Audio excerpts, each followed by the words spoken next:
Hello everyone, कैसे हैं आप सब और आपका बहुत बहुत स्वागत है हमारे इस यूट्यूब चैनल जिसका नाम है जाविश फिजिक्स। तो आज हम लोग क्लास 12 के चैप्टर 4 में स्टडी करने वाले हैं कि जब हम किसी करंट कैरिंग कॉइल को मैग्नेटिक फील्ड में रखेंगे तो उसके ऊपर टॉर्क लगेगा और वो टॉर्क कितना होगा, उस टॉर्क का मैग्नीट्यूड कितना होगा, इस चीज़ को हम लोग समझेंगे। इससे प्रीवियसली हम लोगों ने समझा बायोट-सवार्ट्स लॉ, एम्पियर्स लॉ, उनके एप्लीकेशंस और फिर दो पैरेलल वायर के बीच में मैग्नेटिक फील्ड अगर मैग्नेटिक फोर्स लगेगा तो कितना लगेगा। तो इन सारे चीज़ों को हम लोगों ने प्रीवियसली समझा है। इन सारे लेक्चर्स का एक कंप्लीट प्लेलिस्ट बना है जिसका लिंक आपको डिस्क्रिप्शन बॉक्स में मिल जाएगा या फिर यहाँ आई बटन पर मिल जाएगा, तो आप जाकर देख सकते हैं और अपने नॉलेज को बढ़ा सकते हैं। तो चलिए शुरू करते हैं आज का लेक्चर, जिसमें हम लोग समझेंगे कि जब हम करंट कैरिंग कॉइल को मैग्नेटिक फील्ड में रखेंगे तो उस पर टॉर्क लगेगा, तो वो टॉर्क एक्चुअली में होगा तो कितना होगा। तो सबसे पहले हम यहाँ पर काम ये करते हैं कि हम सबसे पहले एक मैग्नेटिक फील्ड को ड्रॉ कर लेते हैं। ठीक है, ये हमने मैग्नेटिक फील्ड ड्रॉ कर लिया।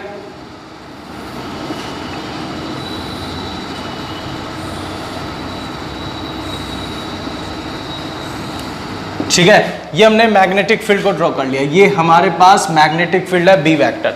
अब इस मैग्नेटिक फील्ड में क्या ड्रॉ करना है, तो मैग्नेटिक फील्ड है। अब यहां पर करंट कैरिंग कॉइल, कॉइल कहने का मतलब होता है क्लोज लूप के फॉर्म में। तो यहां पर जो हम लोग लूप लेंगे वो एक्चुअली में रेक्टेंगुलर होगा, तो हम लोग क्लोज लूप ले लेते हैं।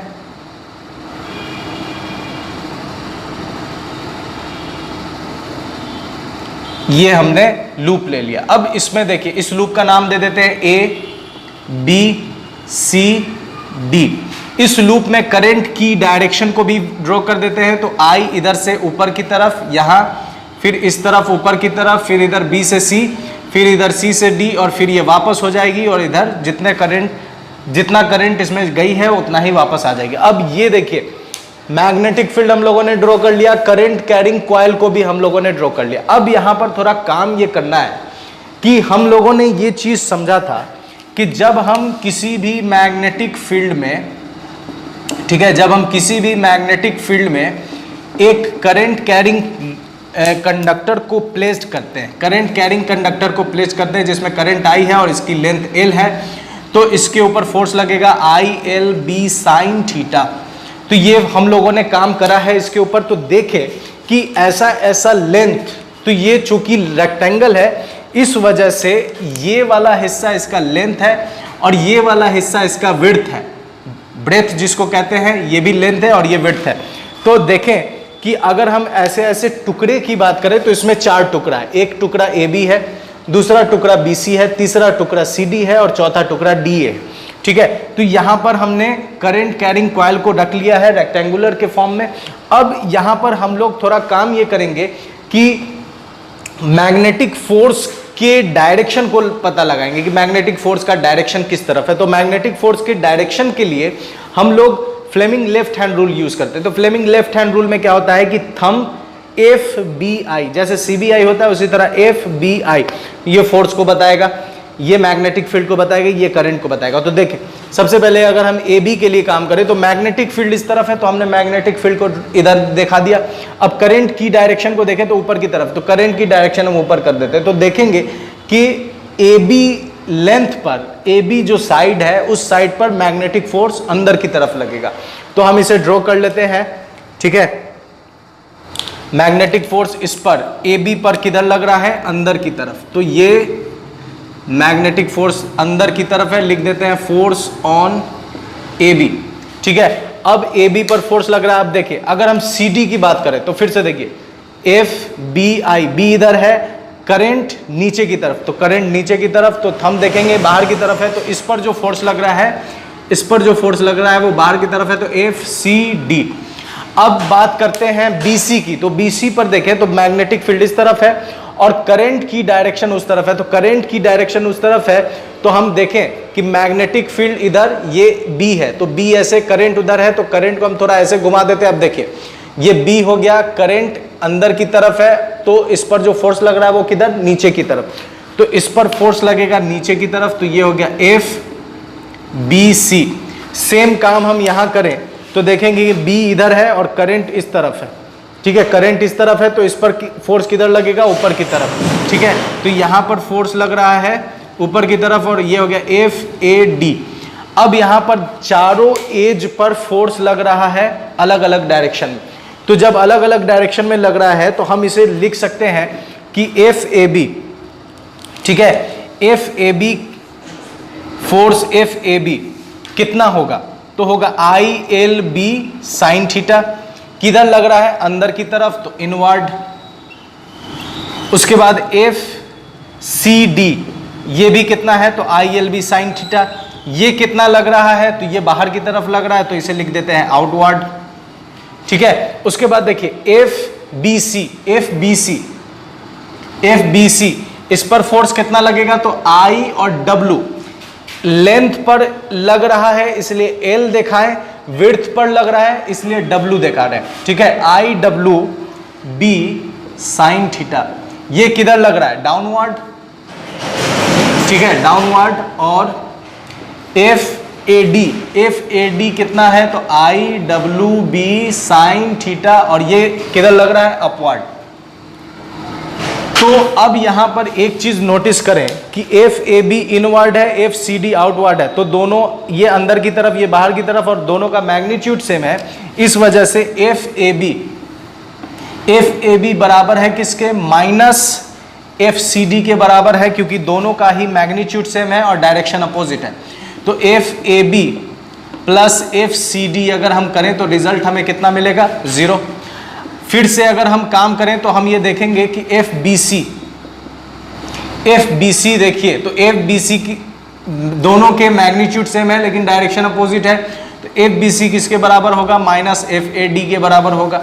इसे भी देखें तो एफ बी सी बराबर हो प्लस कितना हो जाएगा, F A D is equal to 0। अगर हम सारे फोर्स को जोड़ें तो सारा फोर्स हमें जोड़कर मिलेगा F A B plus F C D plus F B C plus F A D, कितना मिलेगा, 0। मतलब एफ नेट, नेट फोर्स यहां पर कितना लग रहा है, 0। अब देखें जहां पर भी नेट फोर्स 0 हो, इसका मतलब ये है कि जहां पर भी नेट फोर्स अगर 0 हो जाएगा, इसका मतलब कि वहां पर कोई भी ट्रांसलेशनल मोशन नहीं होगा, ठीक है। तो एफ नेट आ गया, इसका मतलब कि there is no translational motion, translational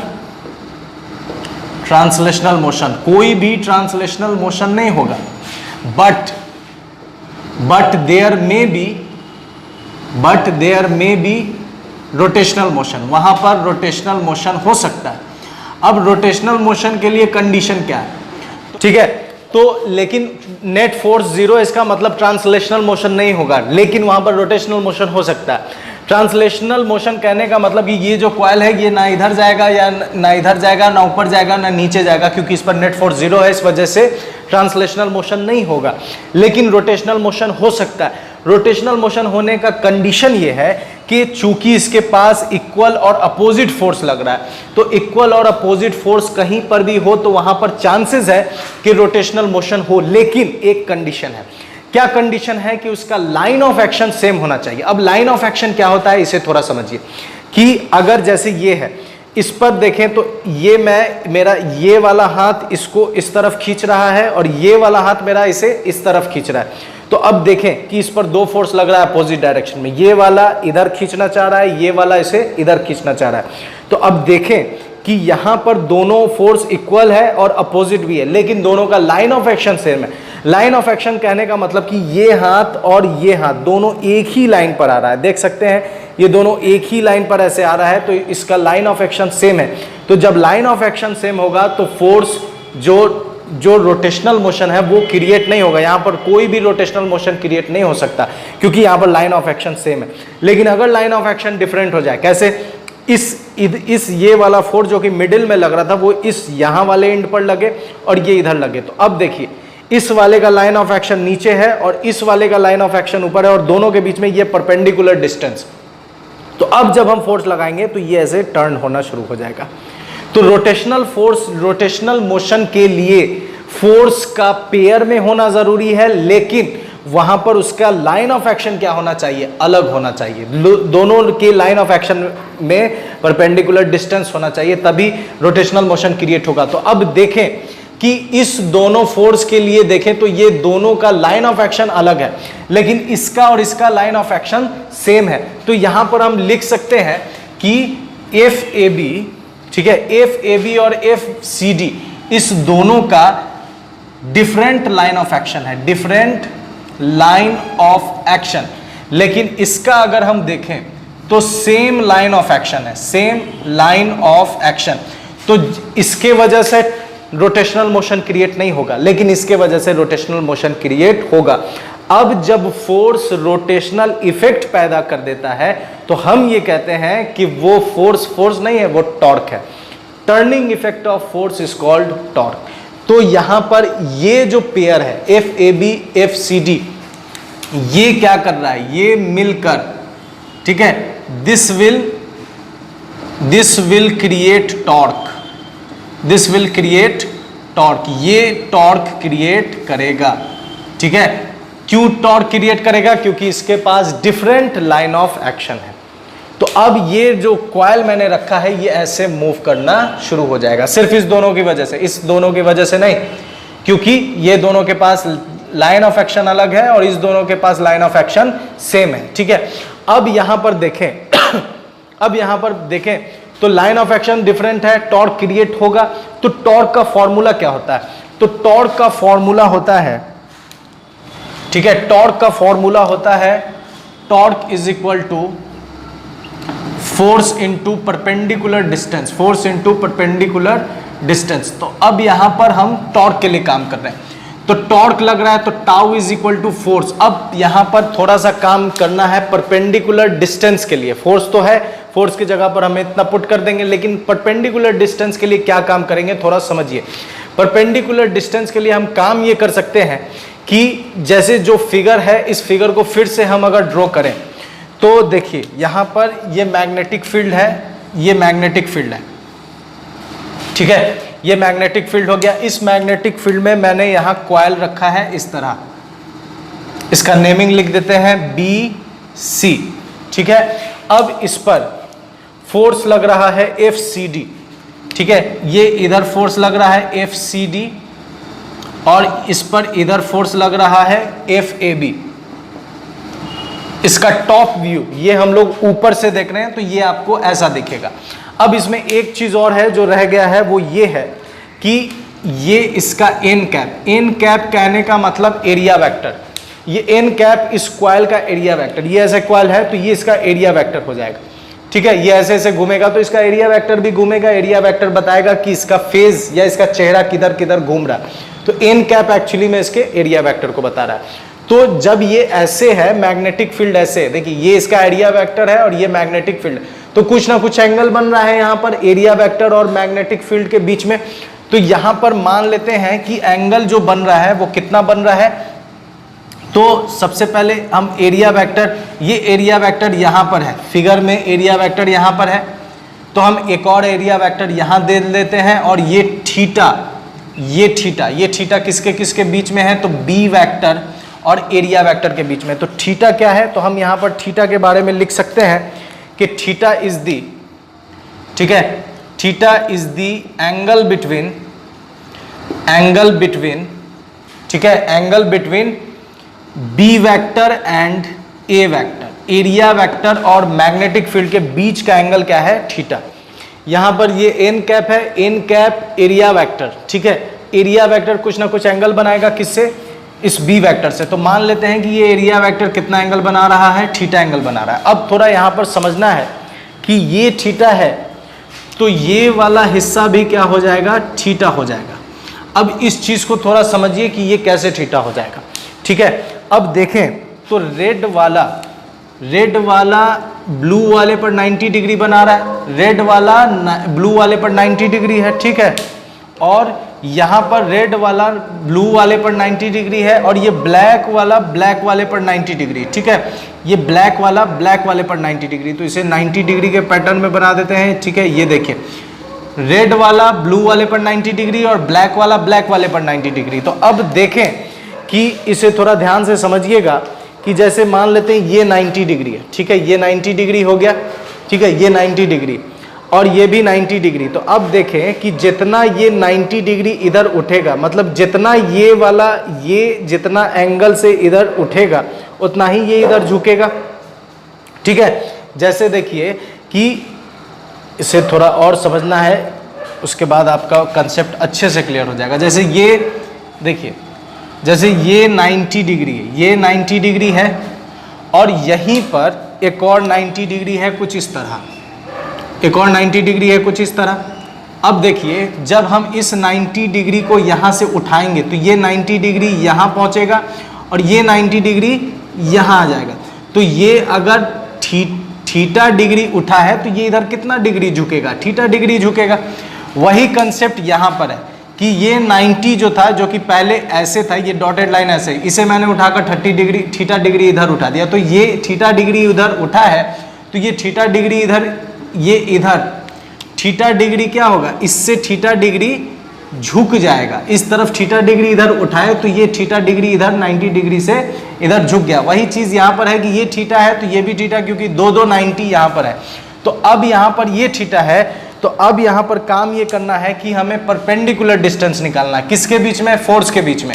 तो अब इसे थोड़ा आगे बढ़ा देते हैं, FCD, ये एक फोर्स है, ये एक फोर्स है, और इस दोनों फोर्स के बीच में ये परपेंडिकुलर डिस्टेंस, इस दोनों फोर्स के बीच में परपेंडिकुलर डिस्टेंस है, इसका नाम दे देते हैं P। ठीक है, अब फोर्स इनटू परपेंडिकुलर डिस्टेंस कौन हो गया, BP। अब परपेंडिकुलर डिस्टेंस BP है, तो अब यहां पर BP के लिए काम करना है। तो BP के लिए जब हम काम करेंगे तो BP हमें क्या मिलेगा, देखिए, तो tau is equal to F. अगर हम BP के लिए काम करें, इस BP के लिए, तो देखिए यहां पर हमारे पास एक राइट एंगल ट्रायंगल है, कौन सा ट्रायंगल है, BPC, ये हमारे पास एक राइट एंगल ट्रायंगल। इस ट्रायंगल में अगर हम साइन थीटा लगाएं तो साइन थीटा होता है परपेंडिकुलर बाय हाइपोटेनस, तो इसके लिए ये परपेंडिकुलर है। ठीक है, इस थीटा के लिए परपेंडिकुलर हो गया BC और हाइपोटेनस हो गया 90 के सामने वाला BC। ठीक है, अब BP निकालना है, तो BP इज इक्वल टू हम क्या लिख सकते हैं, BC साइन थीटा, तो यहां पर हम लिख देंगे BC साइन थीटा। तो tau is equal to F into BC क्या है, तो BC देखिए W विड्थ है, यहां पर BC ये विड्थ है, तो हम यहां लिखेंगे W साइन थीटा। अब F के जगह पर हम क्या लिख सकते हैं, ILB, फोर्स के लिए कहीं पर भी देखें तो ILB। साइन थीटा इसलिए यहां पर हट गया है क्योंकि जो फोर्स लगेगा वो ऑलवेज नॉर्मल होगा, तो फोर्स ऑलवेज नॉर्मल होगा, इस वजह से थीटा 90 डिग्री, इसलिए हम सिर्फ ILB ले रहे हैं। तो ILBW साइन थीटा। अब इसे थोड़ा और अच्छे से लिखना है, इसे मैं जगह के लिए ऊपर वाला इरेज कर दे रहा हूं, ILB साइन थीटा। तो यहां पर टाउ इज इक्वल टू क्या मिला हमें, I और L और W को एक साथ लिख देंगे, तो length into width B sign theta. तो टाउ इज इक्वल टू निकल कर आ जाएगा I, और length into width, length into breadth area होता है, तो लेंथ इंटू विड्थ भी क्या हो जाएगा, एरिया B साइन थीटा। तो ये हमारे पास रिजल्ट निकल कर आ गया। अब एक चीज देखें तो हम लोग जानते हैं कि I into A is equal to होता है मैग्नेटिक डाइपोल मोमेंट। हम लोगों ने पढ़ा था मैग्नेटिक डाइपोल मोमेंट, ये हम लोगों ने पढ़ा है, ये होता है करंट इनटू एरिया, और इसे हम लोग क्या चीज से दिखाते हैं, M से दिखाते हैं। ठीक है, तो M के जगह पर I इंटू A के जगह पर हम लोग क्या डाल सकते हैं, M डाल सकते हैं, तो MB साइन थीटा। इसे अगर हम वेक्टर फॉर्म में लिखें तो tau vector is equal to आ जाएगा M vector cross B vector. तो ये हमारा रिजल्ट। टॉपिक क्या था हमारा, टॉपिक था कि torque on current carrying coil placed in magnetic field. तो मैग्नेटिक फील्ड में जब हम करंट कैरिंग कॉइल को रखेंगे तो उस पर टॉर्क लगेगा, कितना लगेगा, तो IAB साइन थीटा।